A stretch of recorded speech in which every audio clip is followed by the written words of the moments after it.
السلام علیکم ناظرین، سلامتی ہو آپ پر جہاں بھی آپ ہوں۔ کیلنڈر پر آج دن میں تاریخ رہی 2 ربیع الاول، انگریزی تاریخ 29 ستمبر ہے۔ اپنے میزبان راہی حجازی سے انڈیا کی خبریں سنیے۔ پی ایف آئی پر پابندی کے بعد RSS کو بھی بین کرنے کا مطالبہ۔ حکومت کی جانب سے UAPA کے تحت پاپولر فرنٹ آف انڈیا اور اس کے اتحادیوں پر پابندی عائد کیے جانے کے بعد کیرالہ کی حکمراں جماعت CPIM کا ایک بیان میں کہنا ہے کہ PFI پر پابندی لگانا مسئلے کا حل نہیں ہے۔ بیان میں مزید کہا گیا کہ پابندی لگانا مسئلے کا حل نہیں ہے۔ ماضی کا تجربہ بتاتا ہے کہ RSS اور ماؤسٹ جیسی تنظیموں پر پابندیاں کارگر نہیں تھی۔ PFI جب بھی غیر قانونی اور پرتشدد سرگرمیوں میں ملوث ہو، موجودہ قوانین کے تحت اس کے خلاف سخت کارروائی کی جانی چاہیے۔ اس کے فرقہ وارانہ نظریے کو بے نقاب کیا جانا چاہیے اور لوگوں کے درمیان اس سے سیاسی طور پر لڑا جانا چاہیے۔ بیان میں یہ بھی کہا گیا کہ سناتن سنستھا اور ہندو جن جاگرتی سمیتی جیسی انتہا پسند تنظیمیں بھی ہیں جن کے لوگ سیکولر مصنفین اور شخصیات کے قتل میں ملوث ہیں۔ ان تمام قوتوں کا سخت قانونی کارروائی کے ذریعے مقابلہ کیا جانا چاہیے۔ کیرالہ کی حکمراں جماعت نے یہ بھی کہا کہ فرقہ پرست طاقتوں یا انتہا پسند تنظیموں پر پابندی لگانے سے ان کی سرگرمیاں ختم نہیں ہوں گی، اور اگر ایسا کوئی قدم اٹھانا ہی ہے تو سب سے پہلے RSS پر پابندی لگائی جانی چاہیے۔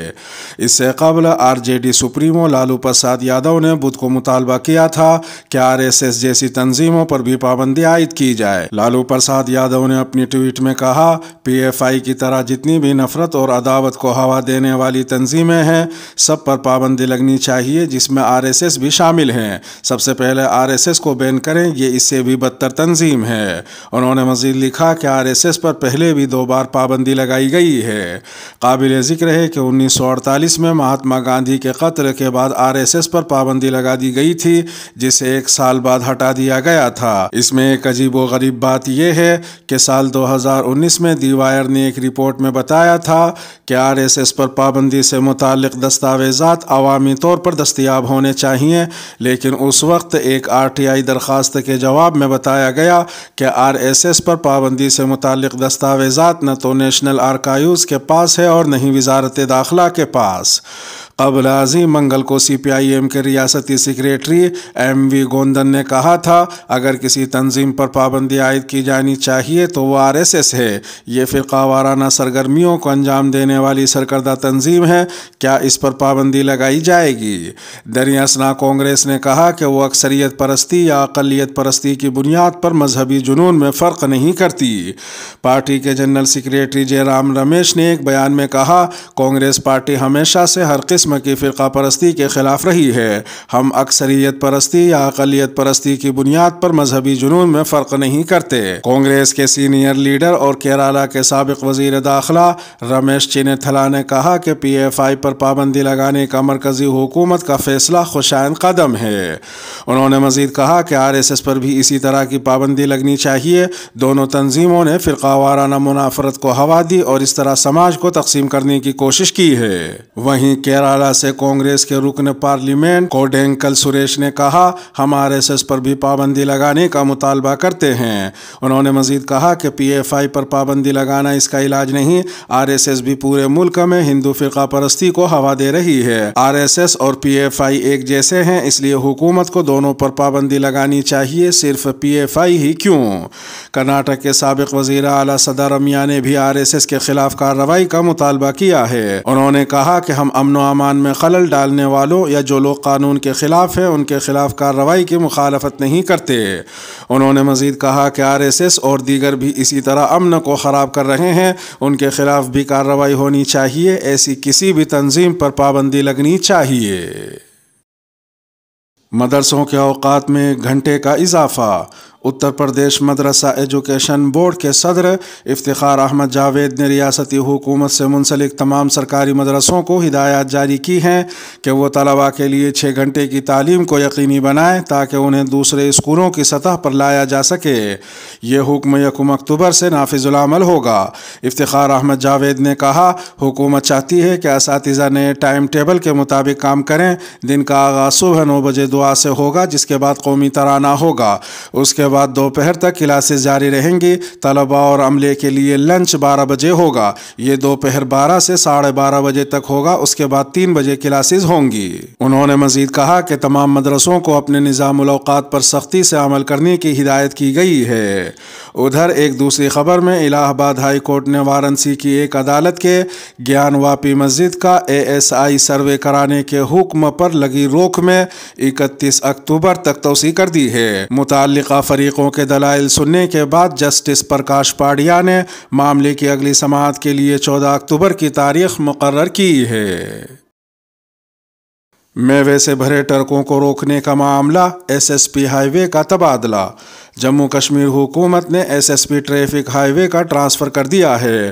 ٹرانسفر کرنے کے بعد ان کو Jammu Kashmir police headquarters کے ساتھ منسلک کر دیا گیا ہے۔ حکومت کا یہ فیصلہ وادی کشمیر کو ملک کے باقی حصوں کے ساتھ جوڑنے والی سری نگر جموں قومی شاہراہ پر میوے سے بھرے ٹرکوں کو روکنے کے خلاف میوہ صنعت سے وابستہ تاجروں کے احتجاج کے دوران سامنے آیا ہے۔ بتا دیں کہ فروٹ تاجروں کا کہنا ہے کہ ٹرکوں کو قومی شاہراہ پر روکنے سے انہیں بے تحاشا نقصان ہوا ہے۔ کشمیر وادی میں قومی شاہراہ پر میوے سے لدے ٹرکوں کو روکنے کے خلاف جہاں اس صنعت سے وابستہ لوگوں نے احتجاج درج کیا، وہیں سیاسی لیڈروں نے بھی آواز بلند کی۔ PDP صدر اور سابق وزیر اعلیٰ محبوبہ مفتی نے گزشتہ روز شوپیاں منڈی میں تاجروں سے خطاب کے دوران سرکار کو انتباہ دیتے ہوئے کہا تھا کہ اگر ٹرکوں کے لیے راستہ نہیں کھولا گیا تو قومی شاہراہ کو بلاک کر دیا جائے گا۔ دہلی وقف بورڈ سے منسلک معاملے میں امانت اللہ خان کو ملی ضمانت۔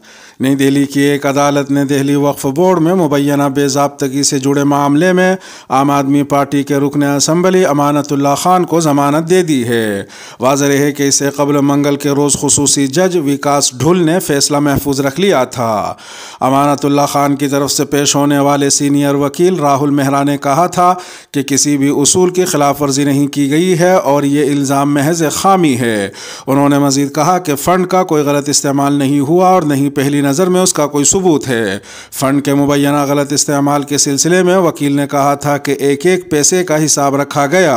ادھر ایک دوسری خبر میں کانگریس کے لیڈر دگ وجے سنگھ نے کانگریس پارٹی کے صدارتی الیکشن کے لیے پرچہ نامزدگی داخل کرنے کا فیصلہ کیا ہے۔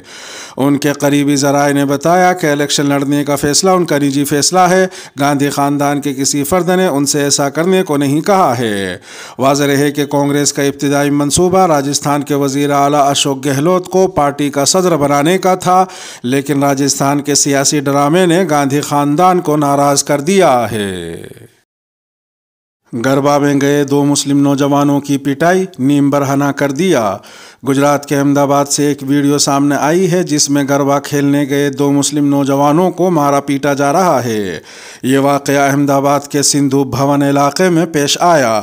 واضح ہے کہ ان دنوں بجرنگ دل کے کارکن احمد آباد اور گجرات کے کئی علاقوں میں گربا پنڈال میں جا رہے ہیں تاکہ وہاں موجود لوگوں کے بارے میں تفتیش کر سکیں۔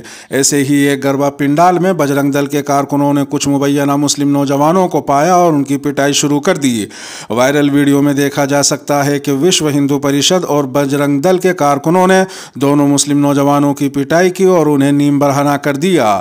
پٹائی کی یہ ویڈیو سوشل میڈیا پر تیزی سے وائرل ہو رہی ہے۔ اس سلسلے میں بجرنگ دل کے رہنما ڈاکٹر اجول سیٹھ نے ویڈیو جاری کرتے ہوئے دعویٰ کیا کہ گربا پنڈال میں کچھ دوسرے مذہب کے لوگوں کو داخل ہوتے دیکھا گیا، جس کے بعد ان کی تنظیم کے کارکنوں نے کارروائی کی۔ بجرنگ دل کے کارکنوں نے کہا کہ وہ پورے نوراتری کے دوران گربا پنڈالوں میں چیکنگ کرتے رہیں گے۔ اکھلیش مایاوتی پھر ایک ساتھ آئیں گے، مل رہے ہیں اشارے۔ کیا اکھلیش یادو 2024 کے لوک سبھا انتخابات سے پہلے ایک بار پھر مایاوتی کی پارٹی BSP کے ساتھ اتحاد کی تیاری کر رہے ہیں؟ اکھلیش یادو نے جمعرات کو SP کے قومی کنونشن سے خطاب کرتے ہوئے جو کہا، اس سے یہی قیاس آرائیاں کی جا رہی ہیں۔ اکھلیش یادو نے 2 روزہ کانفرنس کے دوران ایک بار پھر مایاوتی پر ذاتی حملہ یا BSP پر کوئی تبصرہ نہیں کیا۔ اس کے علاوہ انہوں نے لوہیا وادیوں اور امبیڈکر وادیوں کو بھی اپنے ساتھ لے کر چلنے کی بات کہی۔ اسی امبیڈکر وادیوں کو ساتھ لے کر چلنے کی بات کو ایک بار پھر مایاوتی کے ساتھ اتحاد کی علامت کے طور پر دیکھا جا رہا ہے۔ واضح ہے کہ 2019 کے عام انتخابات میں ایس پی اور بی ایس پی نے اتحاد کیا تھا۔ دونوں نے 15 سیٹیں جیتی تھیں، لیکن اکیلے بی ایس پی کے کھاتے میں 10 سیٹیں آئیں۔ اس پر دونوں جماعتوں میں جھگڑا شروع ہوا اور آخر کار یہ اتحاد ٹوٹ گیا۔ پھر 2022 کے اسمبلی انتخابات میں دونوں پارٹیوں نے الگ الگ انتخاب لڑا، جس میں ایس پی کو 37% کا تاریخی ووٹ ملا، جبکہ بی ایس پی کو صرف 1 سیٹ ملی اور اس نے اپنی تاریخ کی بدترین کارکردگی کا مظاہرہ کیا۔ اس کے باوجود بی ایس پی کو 12% ووٹ ملے۔ ایسے میں اگر ایس پی اور بی ایس پی کے ووٹوں کو ملایا جائے تو یہ 49% بنتا ہے، جو کہ 2024 میں اچھے نتیجے بن سکتے ہیں۔ ادھر ایک دوسری خبر میں رامپور اسمبلی سیٹ سے موجودہ رکن اسمبلی اعظم خان کی اہلیہ ڈاکٹر تزین فاطمہ نے بیان دیا ہے کہ ان کے شوہر اعظم خان علاج کی وجہ سے دہلی میں ہیں اور بیٹا عبداللہ اعظم ان کی دیکھ بھال کی غرض سے ان کے ساتھ ہیں، اور دونوں نے کسی وقت بھی اپنے حفاظتی اہلکاروں کو واپس نہیں کیا ہے۔ اعظم خان کی اہلیہ کا یہ بیان ان افواہوں کے درمیان آیا ہے جن میں کہا جا رہا تھا کہ اعظم خان نے اپنے حفاظتی اہلکاروں کو واپس کر دیا ہے۔